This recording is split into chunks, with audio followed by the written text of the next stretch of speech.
যুক্তরাষ্ট্রে সফরে গিয়ে আওয়ামী লীগের নেতাকর্মী দ্বারা হামলার শিকার হয়েছেন এনসিপি নেতা আক্তার হোসেন।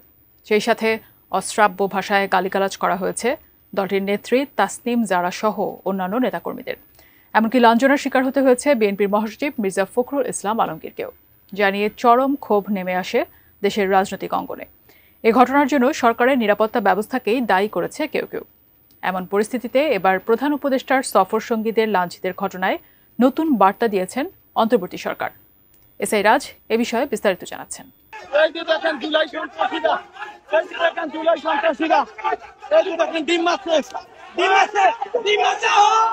যুক্তরাষ্ট্রে জয় বাংলা জয় বঙ্গবন্ধু এবং জুলাই সন্ত্রাসী স্লোগান দিয়ে জাতীয় নাগরিক পার্টির সদস্য সচিব আক্তার হোসেনের ওপর হামলা করে আওয়ামী লীগের নেতাকর্মীরা।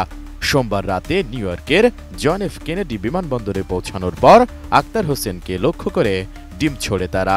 এ সময় বিএনপি মহাসচিব মির্জা ফখরুল ইসলাম আলমগীর সহ এনসিপি নেত্রী তাসনিম জারাকে উদ্দেশ্য করেও অশ্রাব্য ভাষায় গালিগালাজ করেন তারা।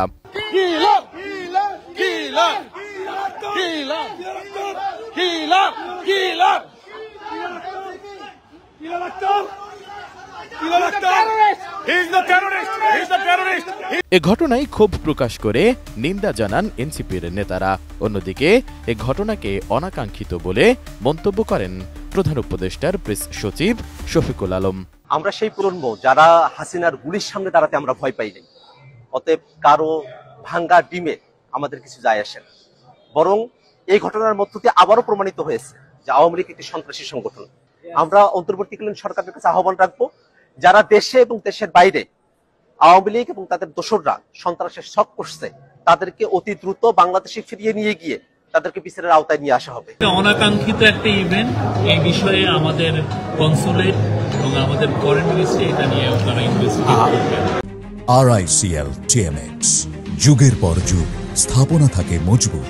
এদিকে জাতিসংঘের সাধারণ অধিবেশনে প্রধান উপদেষ্টার সফরসঙ্গী হিসেবে যাওয়া নেতাদের ওপর এ হামলার ঘটনায় গভীর দুঃখ প্রকাশ করেছে অন্তর্বর্তী সরকার। একই সঙ্গে শেখ হাসিনার সমর্থকরাই এই হামলায় জড়িত জানিয়ে একে শেখ হাসিনার শাসনামলে গড়ে ওঠা বিষাক্ত ও সহিংস রাজনৈতিক সংস্কৃতির এক তিক্ত স্বাক্ষর বলে আখ্যা দেওয়া হয়েছে। 23 সেপ্টেম্বর প্রধান উপদেষ্টার উপপ্রেস সচিব আবুল কালাম আজাদ মজুমদার এক বিবৃতিতে এ তথ্য জানান। বিবৃতিতে বলা হয়, প্রধান উপদেষ্টা অধ্যাপক ড মোহাম্মদ ইউনুস ও সফরসঙ্গী রাজনৈতিক নেতাদের নিরাপত্তা নিশ্চিত করতে পররাষ্ট্র মন্ত্রণালয় আগাম একাধিক সতর্কতামূলক ব্যবস্থা নেয়।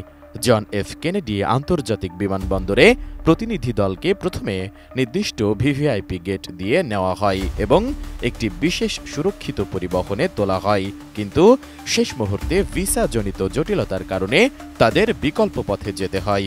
অন্তর্বর্তী সরকারের সর্বোচ্চ পর্যায় থেকে আনুষ্ঠানিকভাবে ভিভিআইপি প্রবেশাধিকার ও নিরাপত্তা সুবিধা অব্যাহত রাখার অনুরোধ করা হলেও বিমানবন্দর কর্তৃপক্ষ তা মেনে নেয়নি।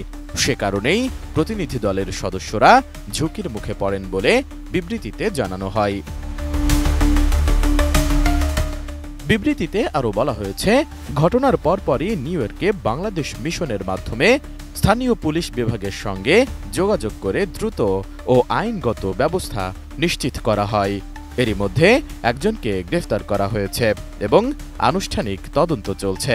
যুক্তরাষ্ট্র ফেডারেল এবং স্থানীয় আইন অনুযায়ী ব্যবস্থা গ্রহণের জোর দাবি জানানো হয়েছে। এসআই রাজ, এটিএন নিউজ, ঢাকা।